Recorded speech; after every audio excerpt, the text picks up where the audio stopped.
Non, clairement, c'est pas vraiment comme ça que j'avais imaginé les choses. Je pensais j'étais confiant sur le fait que Glimpse réussisse et se développe bien. Mais je pensais qu'on resterait à l'époque sur un marché peut-être un petit peu plus restreint, donc avec une entreprise de taille un peu plus réduite.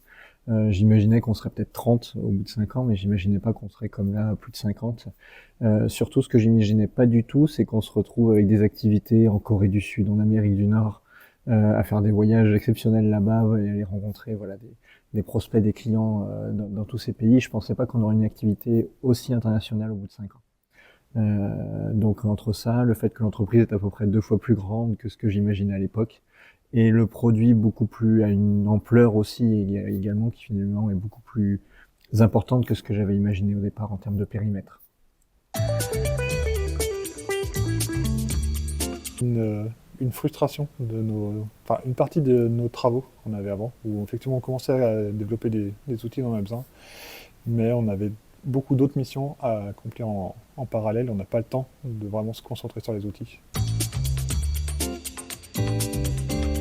Tout le coût de l'aventure, l'expérience d'une nouvelle expérience professionnelle et surtout l'idée de se challenger soi-même pour savoir jusqu'où on peut aller, nos limites, repousser ses limites, aller découvrir de nouvelles choses.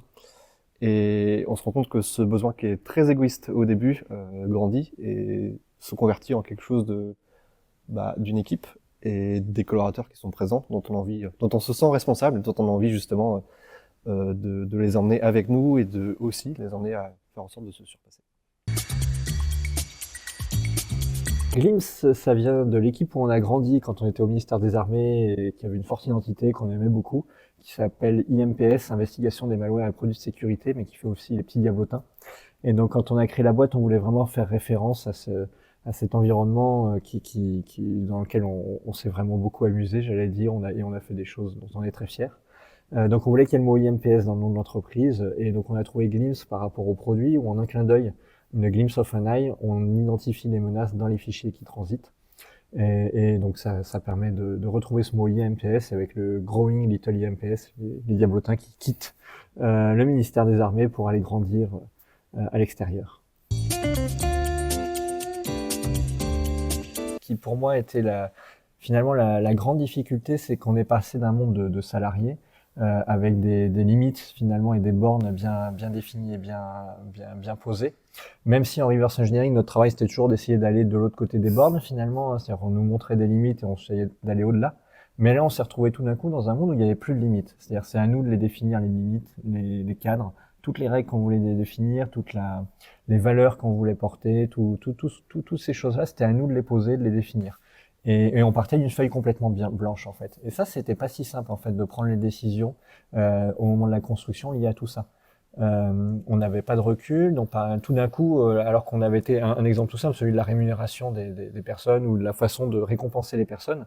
Au ministère des Armées, c'est très cadré, c'est très codifié. On a un niveau de liberté assez restreint, on va dire, par rapport à tout ça. On doit rentrer dans les cases et les codes qui nous sont donnés chaque année. Alors que là, on pouvait faire absolument ce qu'on voulait, quoi. Finalement, si on décidait enfin, on pouvait vraiment, tant qu'on respecte le droit du travail, bien sûr, mais on pouvait vraiment faire ce qu'on voulait et on n'avait pas forcément de référence. Et donc tous ces sujets-là, finalement, de constitution, que ce soit, là, je parlais de donner l'exemple de la rémunération, mais c'est vrai pour l'organisation de l'entreprise, la façon de fonctionner au quotidien. Comment on fait pour être efficace dans un fonctionnement collectif qui reste cohérent et efficace? C'était pas tout simple finalement de passer de cette feuille blanche à quelque chose de construit qui fonctionne. Une question évidente. Effectivement, il y a plein de détails techniques qu'on changerait après coup, mais en vrai, pas tant que ça. Je pense principalement, je m'organiserais mieux. Parce que c'est vrai qu'on est parti d'experts techniques qui doivent monter une société, qui doivent gérer des gens. C'est vrai que ça a été assez compliqué. Donc ouais, beaucoup plus d'organisation dès le début. Ce qui prédomine principalement chez Glimpse, c'est la bienveillance. C'était l'une des valeurs phares de notre entreprise. Et tout ce qui en découle. Globalement, la créativité dans une entreprise, c'est hyper important pour nous. Les gens doivent pouvoir s'exprimer librement, exprimer leur façon de penser, leurs idées, pouvoir les confronter. Évidemment, à un moment donné, il faut statuer et prendre une décision, mais il faut surtout pas brider cette créativité-là. pour nous, c'était essentiel dans notre ancien travail, c'est essentiel aujourd'hui. Et donc, il faut vraiment encourager les gens à penser différemment, proposer de nouvelles idées, innover pour être efficace sur le marché. C'est ce qui a exactement animé les cofondateurs de l'entreprise, le défi technologique, le défi de l'aventure, de continuer. Donc, sans cesse innover, la cyber, c'est un terrain de jeu sur lequel il y a plein de choses à faire continuellement. Il y a toujours de nouvelles attaques, de nouvelles façons d'attaquer, de nouvelles façons de se défendre. Et donc, nous, on doit explorer ce terrain-là et on le fait avec passion et plaisir. C'était plutôt, on va dire, le phishing, l'arnaque humaine, le fait d'utiliser les failles humaines. Aujourd'hui, c'est ce qui est beaucoup utilisé pour pénétrer dans les systèmes et obtenir des accès. J'ai l'impression que ça, avec l'amélioration des technologies dans ces domaines-là et de détection, je pense qu'on va beaucoup progresser là-dessus dans les prochains mois et années. Et par contre, le grand défi que je vois arriver, l'énorme vague que je vois arriver, c'est celle de la quantité de data en fait qui arrive maintenant dans les entreprises, qui est en train d'exploser vraiment. On arrive à des contenus vraiment faramineux.